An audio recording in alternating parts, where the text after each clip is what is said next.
Génesis capítulo 25. Hemos visto ya cómo ya en su vejez Abraham se preocupa por su hijo Isaac y envía a uno de sus siervos, probablemente Eleazar u otro, que estaba a cargo era el administrador de los bienes de Abraham y el de confianza.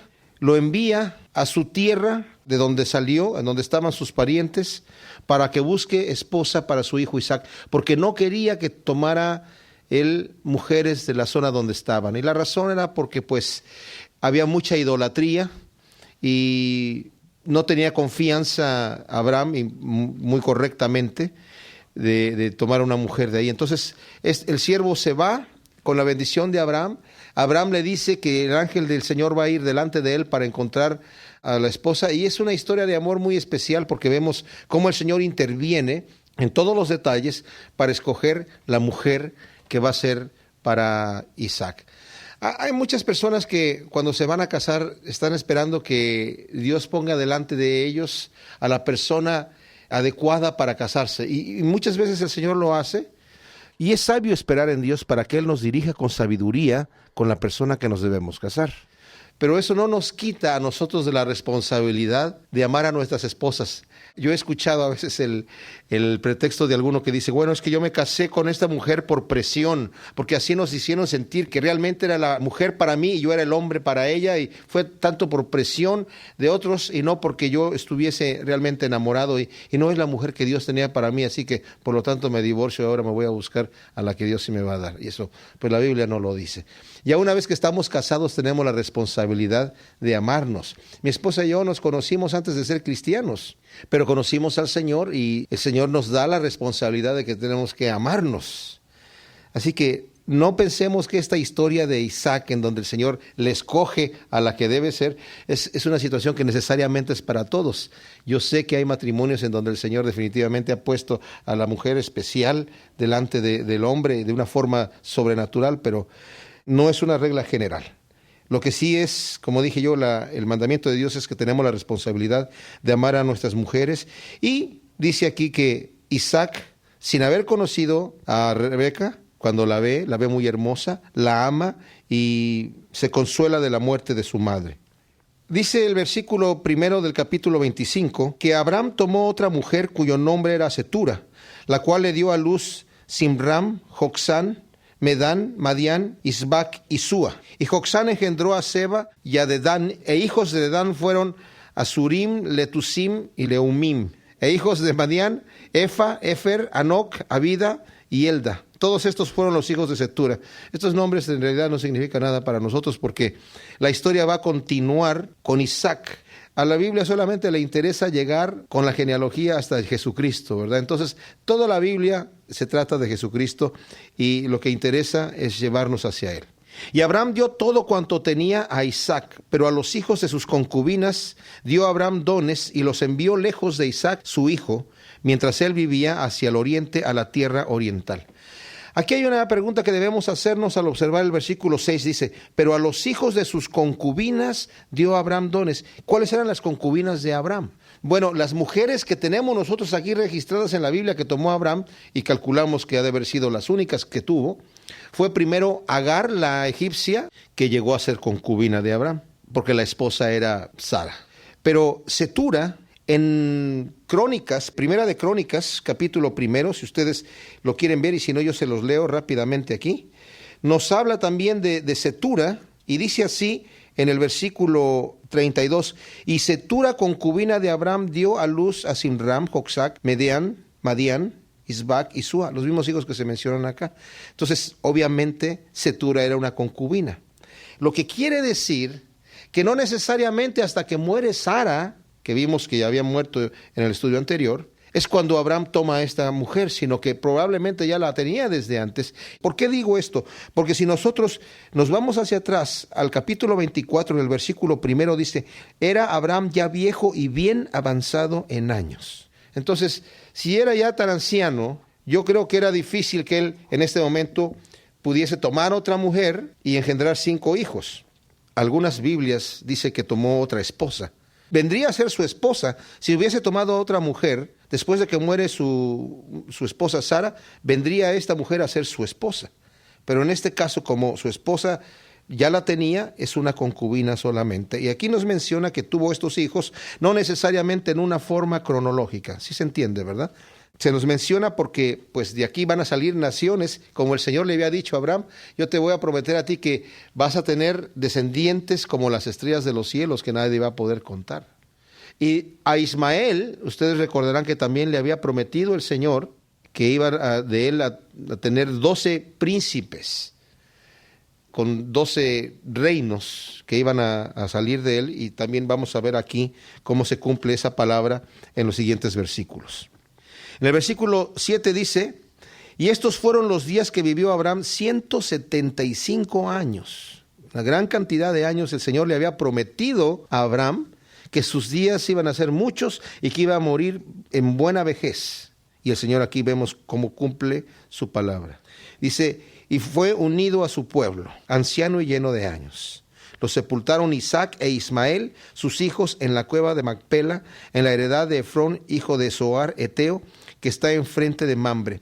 Ahora, cuando ya nuestro cuerpo ya no puede más, se envejece y ya no nos sirve, es el momento donde el Señor nos va a llevar de una tienda a una casa.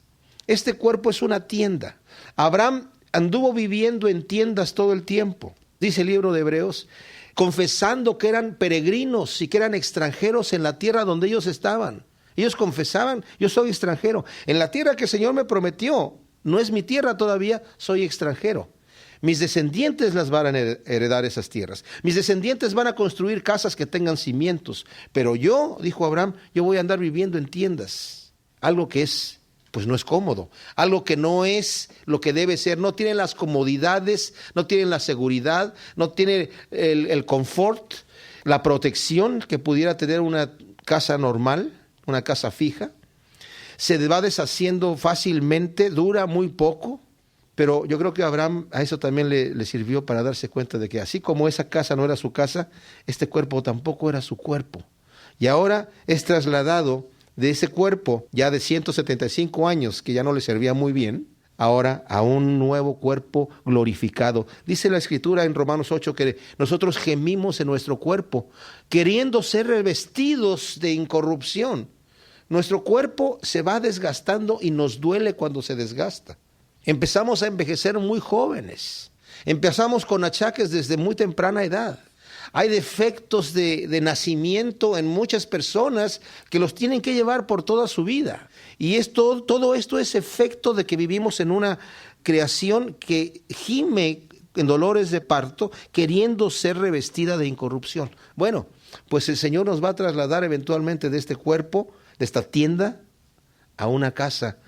Un cuerpo glorificado que no va a tener achaques, que no vamos a tener enfermedades, no vamos a tener envejecimiento. Va a ser un cuerpo glorioso, no tenemos idea de cómo es, pero va a ser algo impresionante. Entonces Abraham, él había llorado a su esposa, pero bueno, ahora se va a encontrar con ella. Es interesante notar que la Biblia nos narra, por ejemplo, en el capítulo 16 de Lucas, cuando habla de la historia de un rico y Lázaro, un mendigo, que ambos mueren y se van al Hades. Pero en el Hades había dos compartimentos. Uno, que es el infierno, en donde estaba este rico, que estaba siendo atormentado, y otro era el seno de Abraham. Y dice que había un abismo que los dividía a los dos, en donde estaba siendo confortado el mendigo Lázaro. Ustedes recuerdan esa historia. Bueno, lo interesante notar es que aquí muere Abraham y el Señor ahora lo va a poner a cargo de ser el que va a estar atendiendo ese lugar de confort en donde todos aquellos que mueren, aquellas gentes piadosas que han seguido a Dios, que han obedecido a Dios, mueren y estaban esperando el momento de ser trasladados a la gloria. Porque antes nadie entró en la gloria hasta el momento que Jesucristo muere. Cuando muere, dice la Escritura que desciende al Hades para liberar a aquellos que estaban siendo confortados en el seno de Abraham y llevarlos a la gloria. De manera que ahora la gente que muere va al cielo. Ahora, la pregunta siempre ha existido y el tema es de mucha discusión de si la persona que muere en este momento va directamente al cielo, instantáneamente, o hay una especie como de que duerme el alma. Yo pienso que puede ser que las dos cosas sean ciertas, porque la Biblia sí nos habla de una resurrección posterior, una resurrección de los muertos. Pero también nos habla, cuando ustedes recuerdan cuando estaba este señor, uno de los ladrones que estaban crucificados al lado de Jesucristo, le dijo: Señor, acuérdate de mí cuando vengas en tu reino. Le dijo: hoy estarás conmigo en el paraíso. Pero Jesucristo no se fue al paraíso ese día. Dice la Biblia que descendió a las partes más bajas de la tierra y después ascendió al cielo. O sea, fue a libertar a los cautivos que estaban en el seno de Abraham para llevárselos con él. No se le adelantó el ladrón para ir al cielo. Entonces, yo creo que es posible que si existe esta situación de que el alma se queda como dormida en una situación así, debe ser algo que es instantáneo. La persona no siente que pasó un tiempo dormida. Para nosotros lo que sí sabemos es que, como dice Pablo, en el momento cuando yo estoy ausente del cuerpo, estoy presente con Cristo. Si estoy ausente del cuerpo, estoy presente con Cristo. Así que los dos argumentos tienen peso, pero bien pueden complementarse, sabiendo que en cuanto al tiempo, que el tiempo es relativo a este planeta, ¿verdad? En nuestro caso aquí, los días y los años. Es relativo al movimiento del universo. Cuando entramos a la eternidad, el tiempo ya no existe. Entonces, en el momento que yo muero, en cuanto a lo que yo siento, no es que hay un tiempo donde estoy esperando, sino muero y estoy presente inmediatamente con el Señor. Así que Abraham lo van a enterrar, y notemos que se junta Isaac e Ismael para enterrar a su padre. Eso es bastante significativo debido a que pues siempre van a estar en conflicto, y me imagino que había una cierta tensión, pero en este momento se quita todo tipo de tensión. Isaac tiene 75 años, Ismael tiene 89 años cuando van a enterrar a su padre, y lo entierran en la cueva que había comprado Abraham de Efrón, hijo de Zoar, el eteo, que estaba enfrente del Mamre, donde estaba también enterrada su esposa Sara. Esa heredad que compró Abraham de los hijos de Ed, dice el versículo 10, y ahí fue sepultado Abraham y Sara su mujer. Y sucedió después de muerto Abraham, que Dios bendijo a Isaac su hijo, y habitó Isaac junto al pozo del viviente que me ve. Este es el pozo en donde ustedes recordarán cuando huyó Agar, la egipcia, la sierva de Sara, porque Sara empezó con mano dura a tratarla duramente, porque la egipcia se estaba en cierta forma un poco burlando de Sara, porque ella sí podía tener hijos y Sara no. Entonces Sara le empezó a cargar la mano y ella huye, y llega un momento en donde están en el desierto y seguramente estaba Ismael deshidratado y ella veía que iba a morir y se alejó de él, lo dejó a distancia, dijo: porque no quiero ver cuando muera. Cuando se le aparece el Señor y le dice que por qué estaba huyendo, y le muestra un pozo. Beben, se reaniman, reviven, ¿verdad? Y el Señor le hace la promesa allí de que a Agar, de que Ismael va a ser un hombre que va a ser fuerte y que 12 príncipes van a nacer de él. Y ahí ese lugar, en este lugar es en donde ya se había movido Isaac. No nos narra la Biblia de la relación que tuvo Isaac con Abraham una vez que ya se casa. Aquí aparentemente, bueno, ya muere Abraham, y luego vamos a ver la vida de Isaac, pero hay un detalle: no es cronológico este asunto, porque Abraham muere a los 175 años. Todavía alcanza a ver a sus nietos hasta la edad de 15 años. Cuando muere Abraham. Así que aquí simplemente nos está diciendo cómo es la situación, sin necesidad de que sea cronológica el relato que estamos viendo aquí. Estos son los descendientes de Ismael, hijo de Abraham, a quien le dio luz Agar, egipcia, sierva de Sara. Aquí son los príncipes que dije yo que había prometido. Estos pues son los nombres de los hijos de Ismael, nombrados en el orden de su nacimiento. El primogénito de Ismael, Nebaiot, luego Cedar, Adbeel, Misbam, Misma, Duma, Masa, Adar, Tema, Getur, Nafis y Sedema. Estos son los hijos de Ismael, y estos sus nombres por sus villas, por sus campamentos, 12 príncipes por sus familias. Y estos fueron los años de la vida de Ismael, 137 años.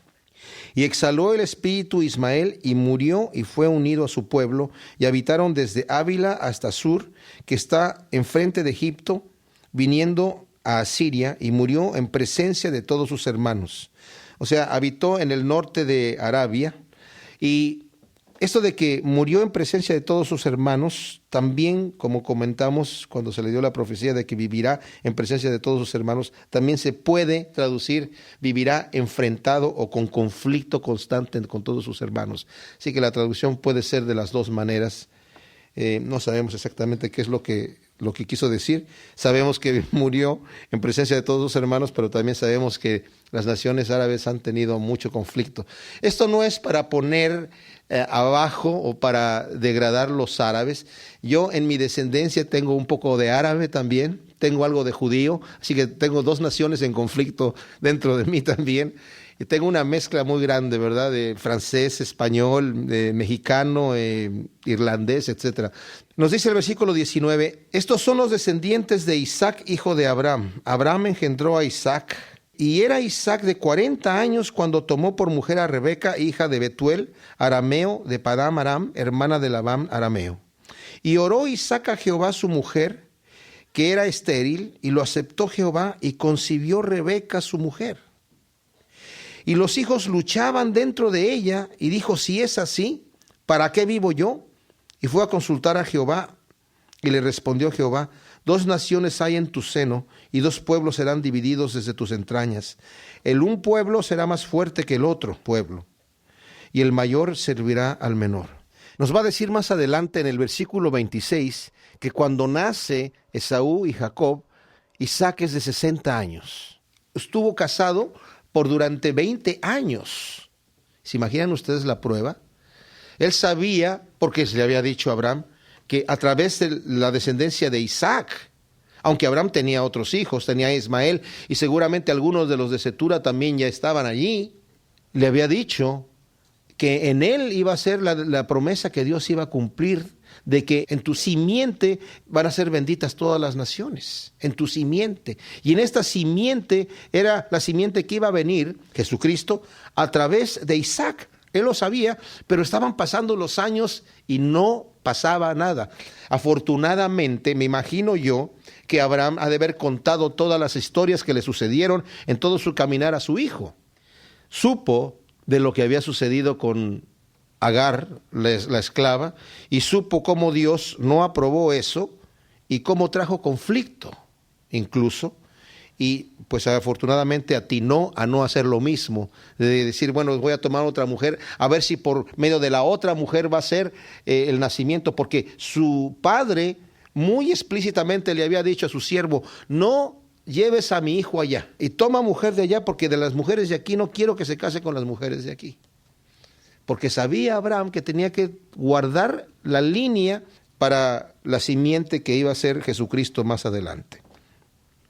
Entonces, ¿qué es lo que hace él? Ora al Señor y ora con fe. No vamos a ver mucho de la vida de Isaac aquí, pero vemos aquí que tiene la fe de orar y ruega al Señor por su mujer que está estéril, y el Señor escucha la oración y concibe su mujer.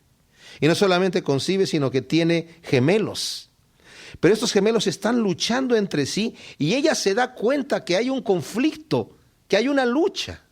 Nos podemos imaginar qué sentirá un bebé antes de nacer. ¿Qué sentimientos tendrá? Pues no sabemos, porque no nos podemos acordar. Lo que sí puedo decir yo es que, por ejemplo, cuando un bebé ya nace, todo el primer año es obvio que tiene sentimientos. Tiene momentos de alegría, tiene momentos de frustración, tiene momentos de tristeza, tiene momentos de coraje, pero no nos acordamos nosotros de esos momentos, porque los observamos en nosotros bebés. Sabemos que nosotros pasamos por eso mismo, por lo que nuestros padres nos han dicho de que lo que nos sucedió cuando éramos bebés. Sabemos que es cierto que tuvimos sentimientos cuando teníamos 1 año, pero no nos acordamos. Bueno, yo no sé, mi hijo dice que él se acuerda cuando nació. Mi hijo dice que él, estaba todo oscuro y de repente vi la luz. Y él lo asegura que sí, él tiene todavía memoria, dice, de cuando nació. Yo no sé, hasta que un señor me dio una nalgada y empecé a llorar de coraje. Nosotros no nos acordamos. Es muy posible que estos dos hermanos estaban peleando. De hecho, nos dice aquí que estaban peleando. Desde ese momento había una animosidad que jamás termina. Nacen, y los pueblos que vienen, los descendientes de ellos y los pueblos que vienen, van a quedar siempre en rivalidad unos con otros. Así que están en este momento con esta lucha que la siente Rebeca y dice, ¿para qué vivo yo? O sea, estuvo pidiendo para concebir, y cuando concibe y ve que hay esto, ella siente que sí se están peleando. Muchas veces puede que una mujer esté embarazada y esas pataditas que le da el bebé, a lo mejor es porque le está diciendo, oye, ya cambia de posición, ya me cansé de estar en esta posición. Puede ser que sea así. No sabemos, pero aquí hay este conflicto. Entonces el Señor, y esto es interesante e importante, le da el mensaje de lo que está sucediendo a Rebeca. ¿Por qué es interesante? Porque Rebeca va a guardar esto en su corazón también. Y va a servir para los eventos que vienen enseguida de esto. 2 naciones, le dice el Señor, hay en tu seno, y 2 pueblos serán divididos desde tus entrañas. El un pueblo será más fuerte que el otro pueblo, y el mayor servirá al menor. En Romanos capítulo 9 se nos habla detalladamente de este asunto, cómo es que el Señor los escoge aún antes de que nazcan. Pero no es porque Dios sea arbitrario, porque como Dios ya conoce el futuro, sabe qué acciones va a tomar Esaú y sabe qué acciones va a tomar Jacob. Así que desde antemano los escoge. Y él declara, el mayor servirá al menor. ¿Cuál va a ser el que va a ser el pueblo fuerte? Pues el del menor. Cuando se cumplieron sus días para dar a luz, he aquí que había gemelos en su vientre, y salió el primero rubio, o pelirrojo literalmente, y era todo velludo como una pelliza, como un abrigo, y llamaron su nombre Esaú, que significa peludo. Imagínense, lo vieron peludo y le dijeron, pues se va a llamar así, peludo. Después salió su hermano, trabada su mano al calcañar de Esaú, y fue llamado su nombre el que toma por el calcañar, ¿verdad? Que después vino también a significar suplantador, pero literalmente significa el que toma por el calcañar. Ahí todavía se estaban peleando. Cuando estaban haciendo, dicen, no, ¿cómo que sales tú primero si yo quiero? Y me imagino que lo quería volver a meter. Y era Isaac de edad de 60 años cuando ella los dio a luz. Génesis 25, 27. Aquí estamos en la historia de Jacob y Esaú, de su nacimiento. Vemos cómo nacen, están peleándose desde el vientre, están peleándose durante el parto, y se van a seguir peleando en lo que vamos a seguir leyendo. Dice que crecieron los niños y Esaú fue diestro en la casa, hombre del campo, pero Jacob era varón quieto que habitaba en tiendas. Esta palabra quieto significa muchas cosas, pero la mayoría de sus significados es perfecto, íntegro. Cuando el Señor le dice en el libro de Job a Satanás, ya consideraste a mi siervo Job, varón perfecto, recto, temeroso de Dios y apartado del mal, la palabra perfecto es la palabra en hebreo tam, es la misma palabra que se utiliza aquí. También significa quieto, pero vemos cómo el Señor ya está haciendo una observación en el carácter de Jacob. Saben, a Jacob se le ha criticado mucho, porque como el que toma por el calcañar quiere decir tramposo también, porque después significó eso, le dieron ese significado. Yo he escuchado que era un tramposo Jacob desde el principio, y Jacob, y cómo el Señor tuvo que realmente tratar con él el día que peleó con él y le cambió el nombre de Jacob a Israel. De tramposo le cambió el nombre a Israel, gobernado por Dios. Pero ¿saben una cosa? Yo estaba escuchando un estudio bíblico del pastor Chuck Smith que decía, mucha gente critica a Jacob y yo también lo he criticado, y ¿saben qué? Yo también lo he criticado. Dice él, pero una vez estando yo hablando de eso, el Señor como que habló en mi corazón y me dijo, ¿por qué juzgas a Jacob? Cuando yo, el Señor, he dicho una cosa negativa de Jacob, cuando yo he señalado un pecado de Jacob. Al contrario, el Señor dice que está orgulloso de llamarse Dios de ellos. ¿De quién? De Abraham, de Isaac y de Jacob. Así que si yo no lo estoy juzgando, si yo no lo estoy condenando, no lo hagas tú tampoco. La Biblia dice, no juzgues al siervo ajeno. Para su propio Señor está en pie o cae, pero estará en pie, porque poderoso es el Señor para mantenerlo en pie. Me encanta esa escritura. ¿Saben por qué? Porque dice, no juzgues al siervo ajeno, porque para ti te parece que está cayendo, que está mal, ese está mal. Dice, pero para su propio Señor está en pie o cae, no te preocupes. pero ¿sabes qué? Va a estar permaneciendo fiel. ¿Tú crees que está mal? No te preocupes, el Señor lo va a sostener. O sea, no está mal. No que yo deje de observar el pecado en la vida de otras personas y decir, ese está mal, y que pueda yo llegar con alguna palabra de consejo. Aquí se está refiriendo a juzgar a un siervo de Dios.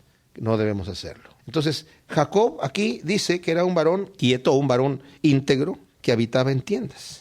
Y amó Isaac a Esaú porque comía de su casa, mas Rebeca amaba a Jacob.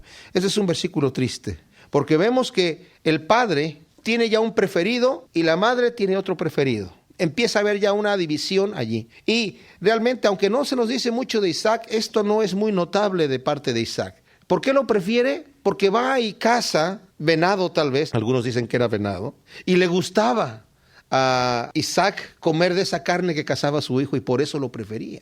Pero hay un detalle aquí. El Señor le había dicho a Rebeca que él estaba escogiendo a uno sobre el otro. Isaac parece que empieza como a rebelarse un poquito a esto, pareciera, o a no prestar atención, que quiere decir, si este es el preferido, este es el primogénito. Ese es por medio del cual va a venir la promesa de Dios. Porque el primogénito no solamente tenía doble herencia, sino llevaba el nombre de la familia, en cierta forma era el líder espiritual de la familia. De hecho, vamos a ver más adelante, cuando lleguemos al capítulo 27, que Jacob le roba la primogenitura, de alguna manera hace un juego ahí, una trampa a su hermano, para que su papá, que había quedado ciego, le dé la bendición de la primogenitura, porque su papá tenía toda la intención de darle esa bendición a Esaú. Entonces el Señor tiene que dejarlo ciego. O sea, el Señor tiene que tomar ciertas acciones para poder llevar a cabo el plan que Él quiere llevar a cabo.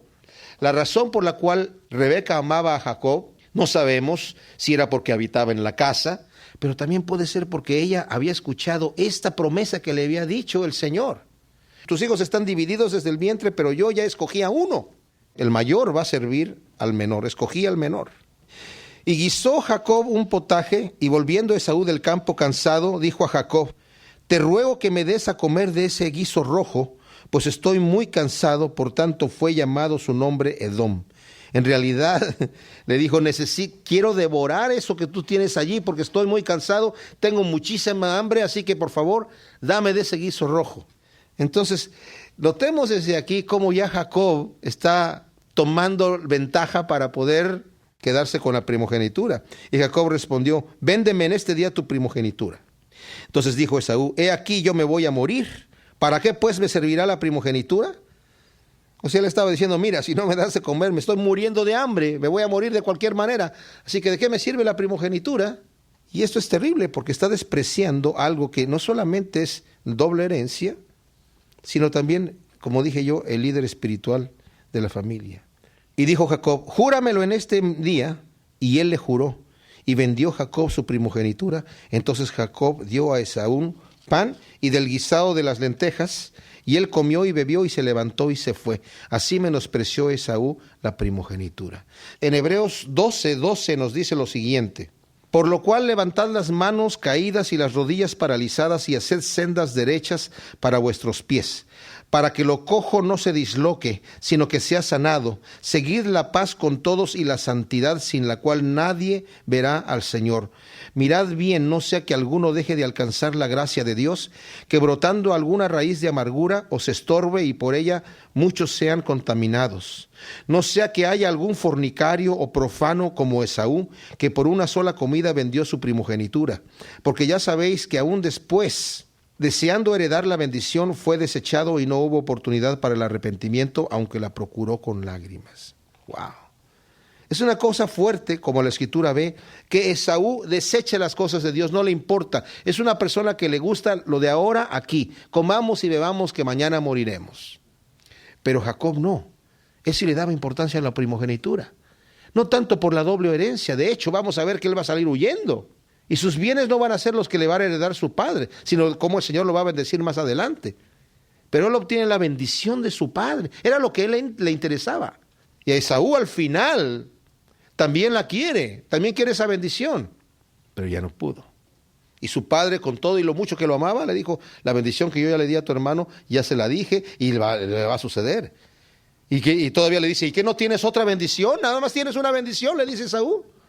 Y lo va a bendecir su padre, pero no con la misma bendición. Entonces es una cosa tremenda. Lo vamos a ver en el siguiente estudio, es muy interesante. Después hubo hambre en la tierra, además de la primera hambre, o sea, aparte de la primera hambre que hubo en los días de Abraham. Y se fue Isaac a Abimelec, rey de los filisteos, en Gerar. Se le apareció Jehová y le dijo: no desciendas a Egipto, habita en la tierra que yo te diré. Habita como forastero en esta tierra, y estaré contigo y te bendeciré, porque a ti y a tu descendencia daré todas estas tierras, y confirmaré el juramento que hice a Abraham tu padre. Multiplicaré tu descendencia como las estrellas del cielo, y daré a tu descendencia todas estas tierras, y todas las naciones de la tierra serán benditas en tu simiente. Por cuanto oyó Abraham mi voz, y guardó mi precepto, mis mandamientos, mis estatutos y mis leyes. Habitó pues Isaac en Gerar. Ahora, vemos aquí la primera falta de Isaac, que es copiando en cierta manera un poco el pecado del padre, que también cuando hubo hambre en la tierra fue a Egipto. ¿Y qué le pasó allá? Pues tuvo un problema, dijo que su mujer era su hermana, y el Señor tuvo que castigar a Faraón con plagas, de manera que cuando Faraón se da cuenta que si es su esposa, le dice: ¿por qué me hiciste esto? ¿Qué te he hecho yo para que me venga el castigo de Dios con todas las plagas que me vinieron? Toma tu mujer, toma tus cosas y vete de aquí. Y lo echó de Egipto, lo corrige. Y vuelve a hacer lo mismo con Abimelec. Abraham vuelve a hacer lo mismo con Abimelec. Vuelve a haber hambre y se va a la tierra de los filisteos. Y cuando llega allí, dice que esta es mi hermana. Y nuevamente Abimelec la toma como mujer, y el Señor se le aparece a Abimelec y le dice: eres hombre muerto, porque esa mujer le pertenece a ese hombre y él es profeta. Así que él va a orar por ti, entrégale su mujer, él va a orar por ti para sanar. También el Señor estaba castigando a los filisteos por causa de esto. Y a Abimelec también le dice: ¿qué has hecho? O sea, no fue una buena acción, fue una falta de fe, porque si el Señor le había dicho: quédate aquí que yo te voy a bendecir, quédate allí. Si hay hambre en la tierra, Señor, hay hambre, ¿qué hago? Pero tomó acción por su propia cuenta, y es lo mismo que está haciendo aquí. Ahora el Señor se le aparece y le dice: no te vayas a Egipto, que quiere decir que iba rumbo a Egipto. Y si vemos la ruta que estaba siguiendo, andaba yéndose a Egipto. Entonces le dice: de ninguna manera entres a Egipto. Eso fue algo bueno que hizo, y escuchó la voz del Señor, pero no se regresa a donde estaba, sino que se queda allí en la tierra de los filisteos, y el Señor va a tener que obrar en cierta forma, una forma un poco dura con él, a pesar de que lo va a bendecir, para darle a entender: yo no quiero que te quedes aquí, sino que te regreses al lugar que yo te dije, donde yo te voy a bendecir, a la tierra que yo le prometí a tus padres. Entonces, y los hombres de aquel lugar le preguntaron acerca de su mujer, y él respondió: es mi hermana, porque tuvo miedo de decir: es mi mujer, pensando que tal vez los hombres del lugar lo matarían por causa de Rebeca, pues ella era de hermoso aspecto. Ahora, ¿saben? Esto es bien especial porque vemos otra vez que se duplica el pecado del padre aquí con Isaac, ¿no? El versículo 8 dice: sucedió que después que él estuvo allí muchos días, Abimelec, rey de los filisteos, mirando por una ventana, vio a Isaac que acariciaba o jugueteaba con Rebeca, a su mujer. Y ahí se da cuenta, y llamó a Abimelec a Isaac y le dijo: he aquí, ella es de cierto tu mujer, ¿cómo pues dijiste es mi hermana? E Isaac le respondió: porque dije, quizá moriré por causa de ella. Y Abimelec le dijo: ¿por qué nos has hecho esto? Por poco hubiera dormido alguno del pueblo con tu mujer, y hubieras traído sobre nosotros el pecado. ¿Saben qué es? Qué tremendo, ¿no? O sea, es hasta cómico, un poco cómico ver este asunto aquí.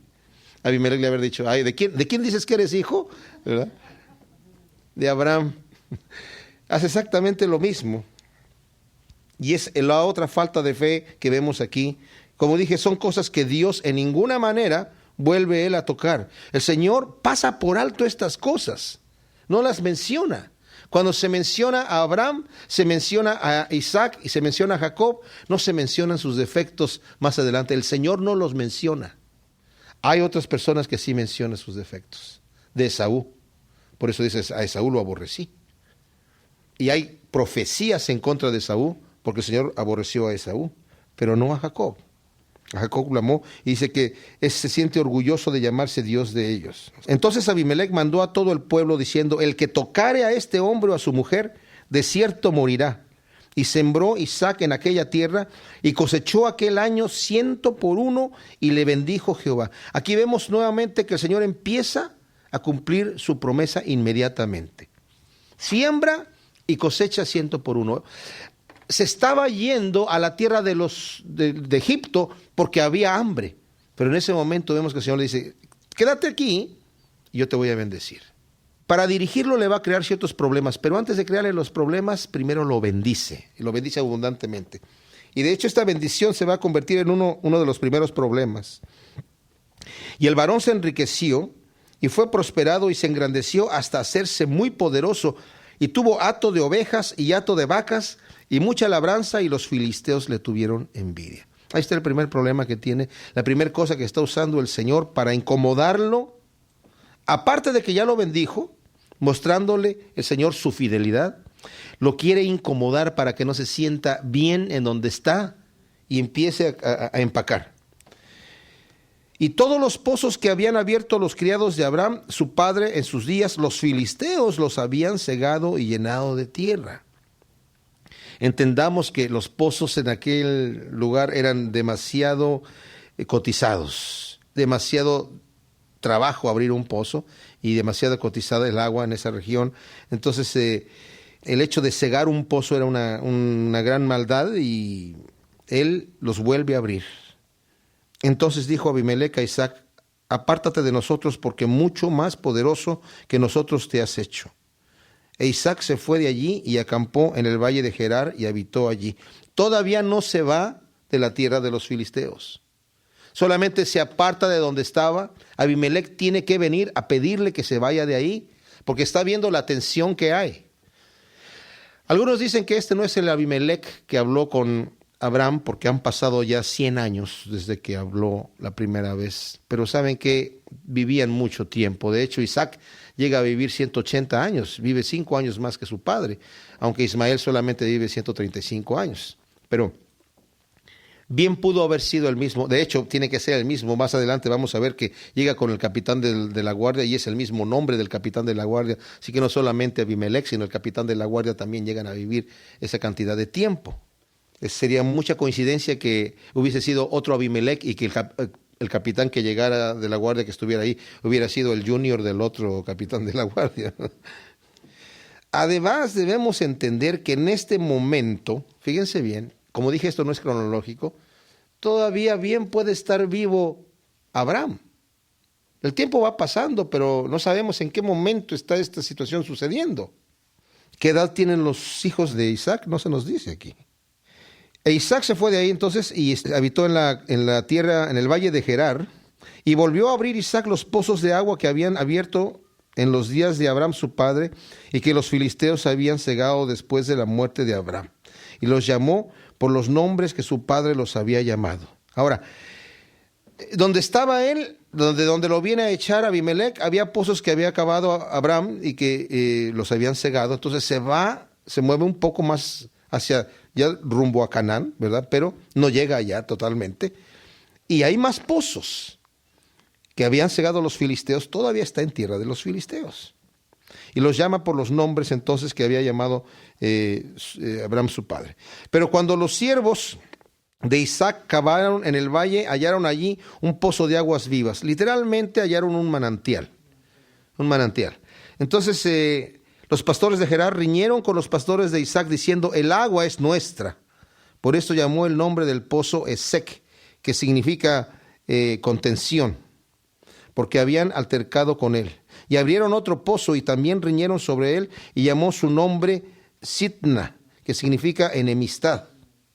Y se apartó de ahí, esta palabra clave, se apartó de ahí y abrió otro pozo y no riñeron sobre él, y le llamó su nombre Rehobot, que significa lugar amplio o espacioso.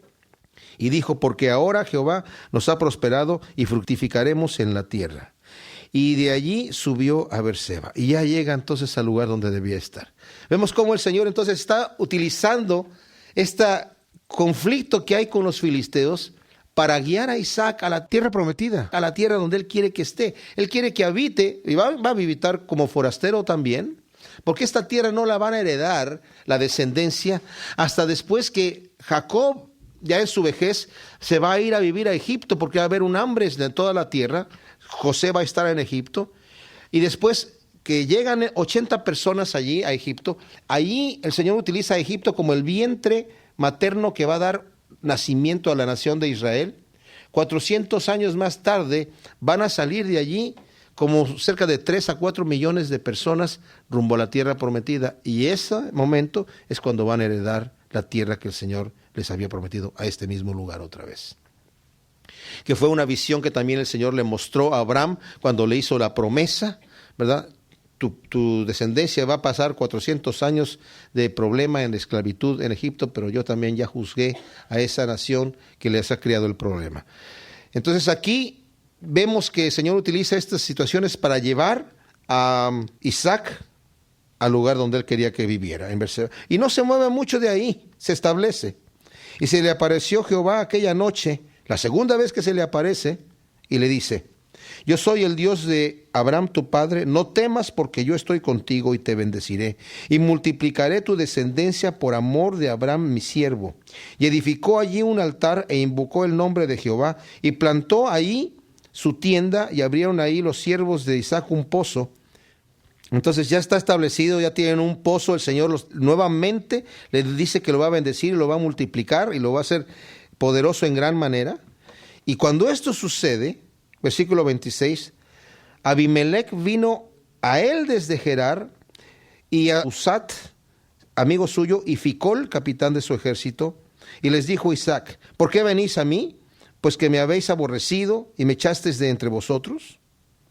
Y ellos respondieron: hemos visto que Jehová está contigo, y dijimos: haya ahora juramento entre nosotros, entre tú y nosotros, y haremos pacto contigo, que no nos hagas mal, como nosotros no te hemos tocado, y como solamente te hemos hecho bien, y te enviamos en paz, tú eres ahora bendito de Jehová.